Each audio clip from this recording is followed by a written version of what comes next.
Mesdames et messieurs, bonjour. La une. Le traditionnel Conseil des ministres a eu lieu hier. À ce titre, la situation de près de 20 000 sinistrés et près de 2 500 ménages a été abordée. Aussi, certains ministres ont, au cours du Conseil, abordé la question des retards au niveau des universités et celle relative au passeport diplomatique. Et parlant du Conseil des ministres, on retiendra que les textes des organisations de la société civile seront revus afin de les recadrer avec leur statut. Et dans ce journal, nous parlerons également de la prévention des violences électorales. À ce propos, un système a été mis en place. Bienvenue au 13h de Burkina Info. 20 000 sinistrés et plus de 2 500 ménages touchés. Tel est le bilan des inondations du 24 juillet et du 2 août au Burkina. Hier, au Conseil des ministres, des décisions ont été prises. Aussi, concernant le domaine des mines, une proposition d'une grille tarifaire pour les sociétés extractives minières a été faite. Le point avec Hassan Nakro. 9 heures d'horloge, c'est le temps qu'a duré le Conseil des ministres de ce 14 août 2015 et plusieurs dossiers étaient inscrits à l'ordre du jour. Et à ce même Conseil, des ministres des solutions ont été proposées en vue de mettre fin aux innombrables retards enregistrés dans les différentes universités du Burkina. Aussi, la question sur l'établissement de passeports diplomatiques et de travail a été également abordée. Hassan Nakro. La situation des inondations du 24 juin et du 2 août 2015 dans les arrondissements numéro 3 et 8 de Ouagadougou, faisant état de 2523 ménages touchés et le retour forcé de 87 Burkinabés du Gabon ont été au cœur des échanges dans ce Conseil des ministres. Il faudrait que nous regardions et que nous examinions la situation avec beaucoup de responsabilité. En le disant ainsi, si vous voyez Bisguin, l'inondation de Bisguin, les gens se sont installés dans le lit du canal. Les gens ont fait fi des balises que l'urbanisme avait implantées suite aux inondations de 2009 pour dire que ce sont des zones, je dirais rouges, interdites donc d'habitation. À partir de 2009, il y avait certaines qui étaient déjà là-bas. Ils ont bénéficié de parcelles au niveau de Yagma, mais il y en a qui les ont vendues et qui sont revenus s'installer sur le lit. Aujourd'hui, il y a inondation, il y a sinistre. L'État a accompli son devoir d'entraide sociale. Autre aspect abordé dans ce conseil, la proposition d'introduction de clients de haute tension et industries extractives dans la grille tarifaire régissant la vente de l'électricité au Burkina Faso a été aussi au menu lors de cette concertation. Effectivement, aujourd'hui, nous avons introduit un projet de proposition d'introduire une nouvelle grille tarifaire concernant les sociétés extractives et minières. C'est là pour combler une lacune, parce que la grille actuellement en vigueur concernait uniquement les basses et les moyennes tensions. Et depuis le boom minier au Burkina Faso, beaucoup de mines nous ont sollicité justement un raccordement sur le réseau national. Désormais, le Burkina Faso compte mettre en place un système de contrôle du trafic téléphonique en vue de mesurer le volume des téléphones importés, mais aussi d'augmenter les recettes fiscales. On a introduit un rapport en conseil aujourd'hui en vue de la mise en œuvre d'un système de contrôle du trafic téléphonique au Burkina Faso. Vous savez que les opérateurs téléphoniques mobiles, de manière périodique, font des déclarations du volume donc, du trafic téléphonique dans notre pays et cela a des incidences. Nous avons voulu mettre en place un système beaucoup plus moderne, un système qui va nous permettre de connaître véritablement le volume du trafic téléphonique. Cela va nous permettre, je dirais, d'augmenter les recettes fiscales, d'améliorer les questions sécuritaires, de lutter contre la fraude et puis bien d'autres raisons qui nous amènent donc à le faire. Par ces propositions, le gouvernement compte assainir ces secteurs afin de pouvoir faire face aux défis actuels.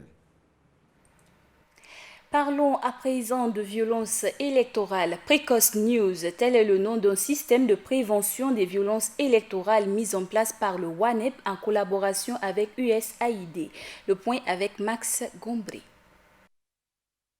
Réduire la violence électorale en Afrique de l'Ouest à travers le système national d'alerte Precoce News C'est l'objectif de l'atelier organisé par le réseau ouest africain pour l'édification de la paix, WANEP, en partenariat avec l'USAID. Il s'est agi de renforcer les capacités et prendre en compte les recommandations des analystes des situations conflictuelles en vue de mettre en œuvre des stratégies d'intervention. L'objectif principal, ou du moins les objectifs que nous visons à travers cette formation, c'est de revenir sur les axes majeurs du projet de réduction de la violence à travers notre système d'alerte précoce l'IRUS. D'arriver à faire comprendre aux moniteurs ce projet-là, afin qu'ils s'approprient ce projet et qu'ils adhèrent à ce projet-là. Donc, s'ils n'adhèrent pas, c'est là où dit que le travail sur le terrain ne sera pas fait comme nous le souhaitons. Pour le coordinateur national de WANEP Burkina, Boris Somé, une initiation à l'utilisation de la tablette pourrait être un atout majeur. Nous allons aussi revenir sur les enjeux de l'alerte précoce. L'alerte précoce consiste à collecter, à analyser et à transmettre des informations aux acteurs pertinents. Les moniteurs aussi, à travers cette formation, seront formés à comment utiliser des tablettes pour transmettre à temps réel les informations. Les organisateurs ont invité les participants à mettre cette journée à profit afin que le système d'alerte précoce dont ils sont les premiers acteurs soit efficace et permette une réduction significative des violences électorales. À propos d'élections, la Commission électorale nationale indépendante CENI innove. Il est possible maintenant de consulter les listes électorales sur le site de la CENI www.ceni.bf et dans ses locaux tous les jours ouvrables de 8h à 12h et de 15h à 17h. Les acteurs sont également informés que les données du fichier électoral sont consultables à travers le téléphone portable en composant étoile 339 dièse ou en envoyant un SMS au 3333. Les textes régissant la création des organisations de la société civile seront relus pour être en phase avec leur statut d'OSC. En attendant la relecture des textes, le comportement des OSC est-il en phase avec le contenu des textes actuels? Des précisions dans cet élément signé Ibrahim Zongo et El Kini. Le Conseil des ministres du vendredi 14 août 2015 s'est appesanti sur la question des associations au Burkina Faso. Il a procédé à l'examen du projet de loi relatif à la relecture de la loi numéro 10/92 ADP portant liberté d'association au Burkina Faso. Ce projet de loi vise dans ses grandes lignes à préciser la notion d'organisation de la société civile et les procédures de création d'une association. En ce qui concerne la notion d'association, l'actuelle loi stipule qu'est association tout groupe de personnes physiques ou morales, nationales ou étrangères à vocation permanente, à but non lucratif et ayant pour objet la réalisation d'objectifs communs, notamment dans les domaines culturels, sportifs, sociaux, spirituels, religieux, scientifiques ou socio-économiques.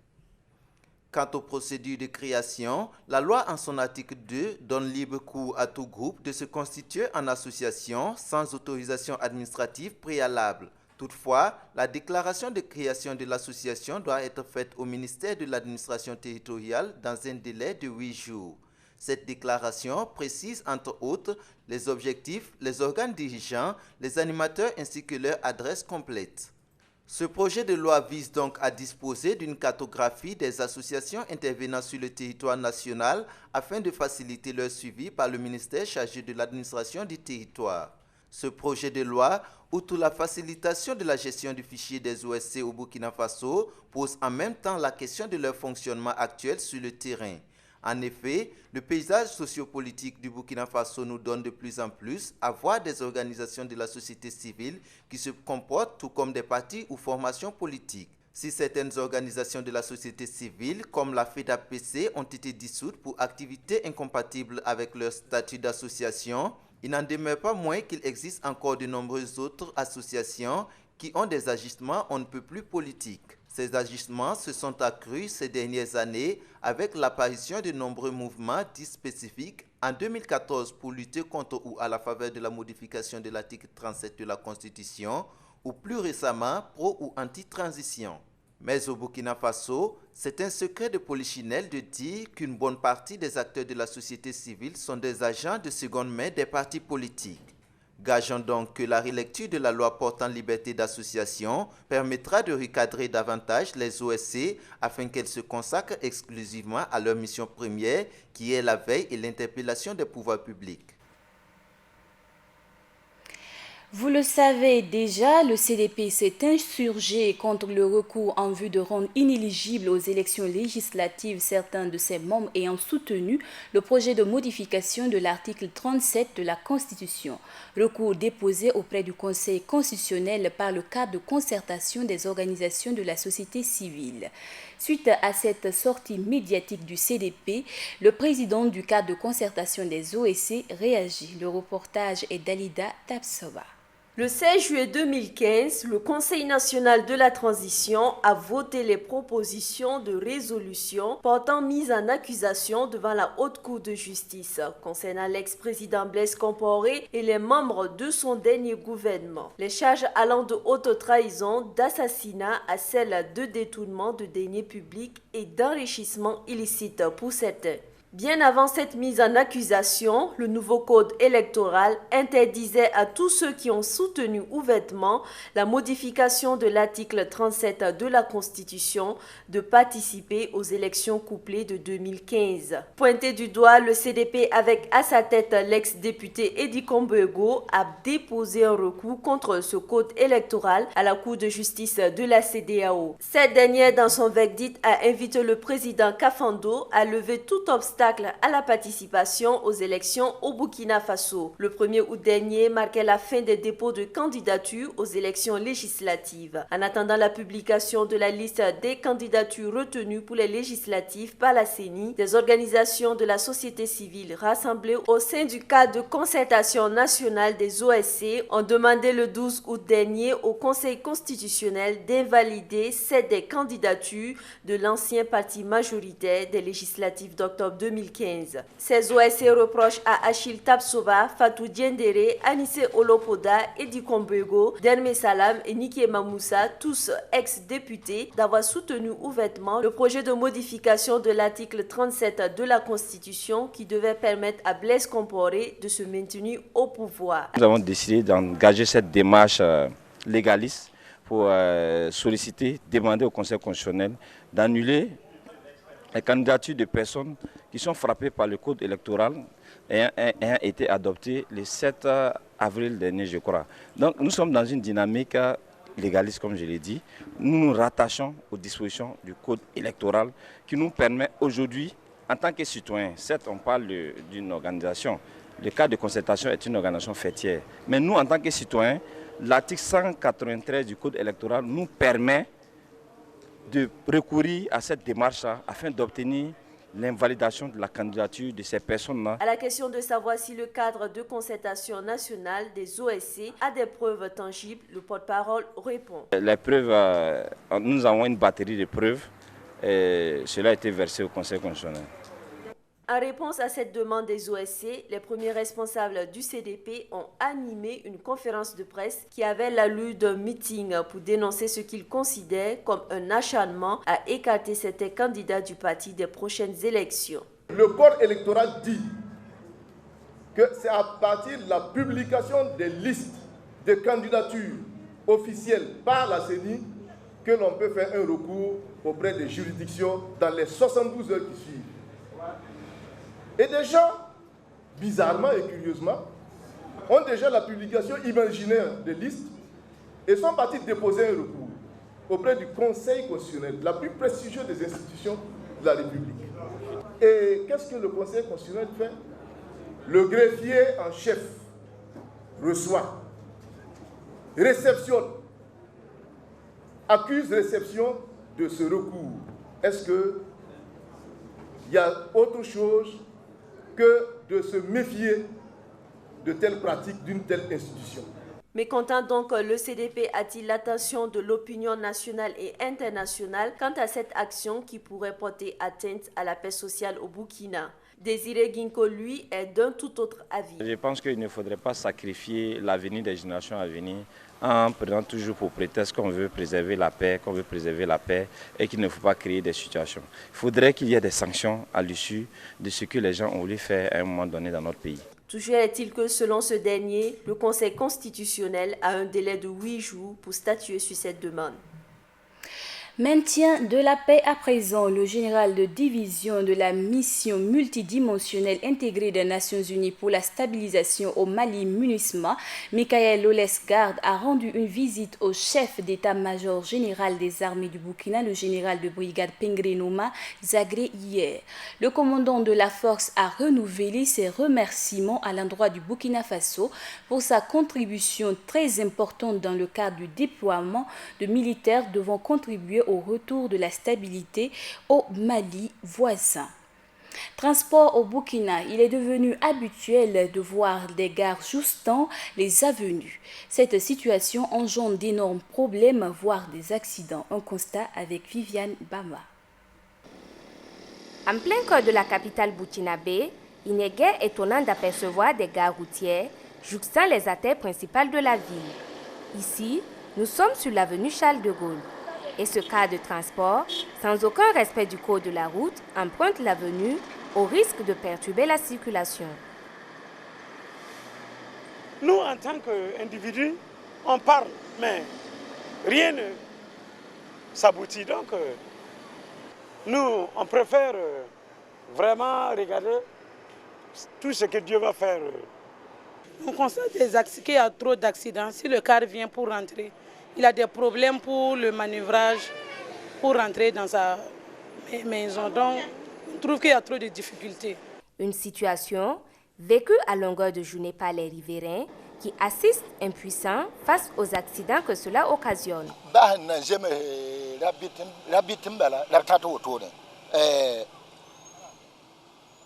Rien qu'avant-hier, en arrivant, le car dans ses manœuvres a percuté un véhicule.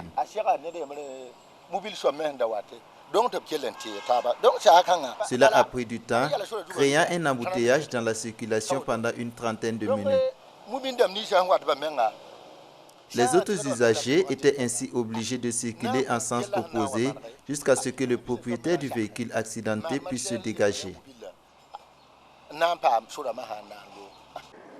Et quand ce n'est pas la circulation qui est perturbée, ce sont les commerçants qui en pâtissent.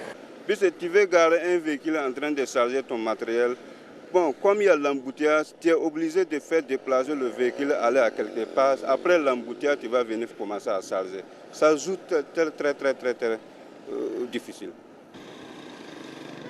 Avenue du Mogonaba, même constat avec une autre société de transport. Ici, on tente de réglementer les entrées et sorties des véhicules. Un effort qui ne semble pas changer grand-chose. La circulation reste perturbée à chaque passage du car, aux grandes dames des usagers de la voie. Les riverains, eux, n'ont qu'un seul souhait, voir toutes ces gares déménager le plus tôt possible dans des lieux plus appropriés et loin des voies publiques. Commerce à présent, l'Organisation mondiale du commerce est parvenue à un accord permettant l'élimination des droits de douane sur plus de 200 produits technologies de l'information, dont les logiciels et les consoles de jeux vidéo le 24 juillet dernier, et ce après des négociations engagées en 2012. Cet accord est le plus important conclu depuis 18 ans. De plus, il concerne un secteur significatif de la mondialisation des échanges car il représente environ 7% du commerce mondial de biens et porte sur plus de 1000 milliards de dollars par an. Aujourd'hui, 15 août, les chrétiens célèbrent l'élévation de la Vierge Marie au ciel, communément connue sous le nom de l'Assomption. À l'église Saint-Camille de Ouagadougou, point de place. La liesse se lisait sur les visages. Doumadié Guel Rodrigue y était. C'est à travers chants, prières et méditations que les fidèles de la paroisse Sainte-Camille de Ouagadougou ont célébré la fête de l'Assomption. Au cours de son homélie, l'abbé Bernard Nana est revenu sur la vie de la Vierge Marie. Une vie exemplaire selon lui qui a prévalu la naissance du Seigneur Jésus-Christ. Aussi a-t-il invité les fidèles à être animés d'amour en prenant en charge les parents qui nous ont donné la vie. Pour nos catholiques, célébrer l'Assomption aujourd'hui et oublier celle qui a été pièce maîtresse pour que nous venions au monde. Celle qui nous a donné la vie, cette femme qu'on appelle maman affectueusement, elle doit avoir une place de choix dans notre existence. Surtout lorsque nous avons la capacité de faire aussi de célébrer nos petites assomptions auprès d'elles au quotidien, nous devons le faire. Il n'y a pas de raison que nous soyons heureux, parce que cette femme a réussi à nous propulser. Dieu a mis sa main. Nous sommes des gens bien, nous sommes bien placés, nous avons des avantages, nous avons de belles maisons, nous mangeons à notre pain, ainsi de suite, on peut se soigner comme on veut. Et oublier cette maman au fond des cases, dans les touris, dans la brousse, dans le Burkina profond. Et nous, on dort dans des grands lits, 3 places, climatisées, mousse spéciale. On mange tous les repas qu'on veut, les saucissons, les pâtés hauts. Et elle se contente à peine d'un seul repas sous sa case. Et en saison pluvieuse comme aujourd'hui, ces temps-ci, elle doit s'asseoir avec une calebasse toute la nuit à veiller pour recueillir l'eau qui tombe de son toit. Pendant que nous dormons sur des R+2, R+3 carrelés de fond en comble. À 2 mois des élections législatives et présidentielles dans notre pays, l'abbé Bernard Nana n'a pas manqué d'inviter les Burkinabés à cultiver des actes de paix et d'amour. Alors, nous, les Burkinabés qui allons à la fin de cette transition que nous avons voulu d'une certaine manière, s'il y a un message en lien avec ce que nous célébrons aujourd'hui, c'est un message de paix, d'amour et de vie. Aucun Burkinabé, quel que soit son niveau social, ne doit œuvrer à détruire ce que Dieu nous a donné de formidable qu'est la vie. Et on sait qu'il y a des systèmes qui ne favorisent pas l'épanouissement et la promotion de la vie. Nous devons bannir tous ces systèmes-là. Nous devons œuvrer à ce que le Burkina soit un Burkina d'amour, qu'on s'aime, qu'il y ait la fraternité. J'ai écouté le président. La fête de l'Assomption est la montée de la Vierge Marie au ciel. Elle est célébrée chaque 15 août par l'Église catholique. Et si nous parlons de culture, les fragments de la mémoire déclassifiés, tel est le nom d'une pièce de danse chorégraphique où se joignent danse et chant. Cela en vue de décrypter les réalités sociopolitiques africaines. Le point avec Lassane Ouedraogo.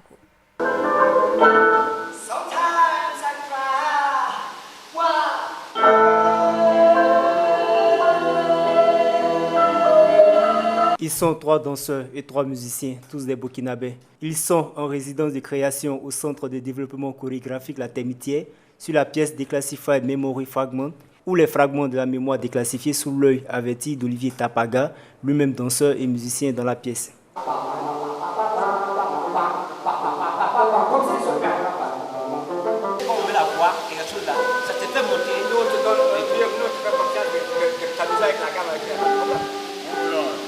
Puis produit de la compagnie de danse Tapaga Baker Project Dance, la pièce Les fragments de la mémoire déclassifiée questionne et pose un regard inquisiteur sur les réalités sociopolitiques du continent, notamment la propension des chefs d'État africains à s'éterniser au pouvoir. Une réalité avec pour conséquence les conflits armés et ses corollaires. C'est une pièce de danse contemporaine qui est basée sur les réalités africaines.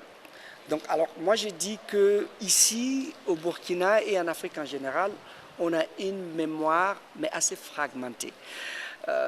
Prenez l'exemple, par exemple, du 30 et le 31 octobre. C'est une mémoire qui va rester gravée à jamais dans l'histoire du Burkina. Mais et ça a amené un grand changement, une certaine joie, mais aussi ça a laissé des traces de sang. Donc cette poussière-là est assez fragmentée. La particularité de la pièce réside dans la danse-théâtre, un mélange de théâtre, de danse chorégraphique et de danse contemporaine. L'expression est beaucoup plus enfoncée dans le mouvement, on amène beaucoup plus d'expression, on s'amuse avec les émotions des gens. Donc des mouvements qui font pleurer, qui font rire. Une émotion que se chargera d'assurer les danseurs et les musiciens rompus à la tâche, tels qu'Adonis Nebié, Jérôme Kaboré, Ouseni Dabaré, Flati Dambélé. J'ai voulu apporter ma pierre parce que cette pièce-là, ça parle du changement en Afrique. Donc, la grande première de cette pièce est prévue se tenir dans l'État de l'Ohio à Denison University du 13 au 19 septembre prochain. Elle sera ensuite représentée à Pittsburgh en Pennsylvanie au Kelly Strawn Theatre. Le public ouagalais ne pourra la voir qu'en 2016. Football à présent, les étalons locaux affrontent aujourd'hui un match international amical leur homologue du Niger. Le match est prévu pour 16h au stade du 4 août. Ce match a aussi pour ambition de préparer les étalons locaux au championnat d'Afrique des Nations Chance 2016. Le chef djihadiste Mokhtar Belmokhtar devient, selon un communiqué diffusé par son mouvement Al-Mourabitoun, l'émir d'Al-Qaïda en Afrique de l'Ouest. Une nouvelle appellation qui pourrait confirmer l'ancrage du groupe de Belmokhtar dans la lignée d'Al-Qaïda. Le communiqué est daté du 21 juillet dernier et diffusé tout récemment le 13 août dernier. C'est tout pour ce 13h de Burkina Info. Aujourd'hui, 15 août, les chrétiens du monde entier et ceux du Burkina célèbrent l'Assomption, c'est-à-dire la montée de la Vierge Marie au ciel. En ce jour, l'ensemble du personnel de Burkina Info ainsi que la direction se joint à moi pour vous souhaiter une bonne fête.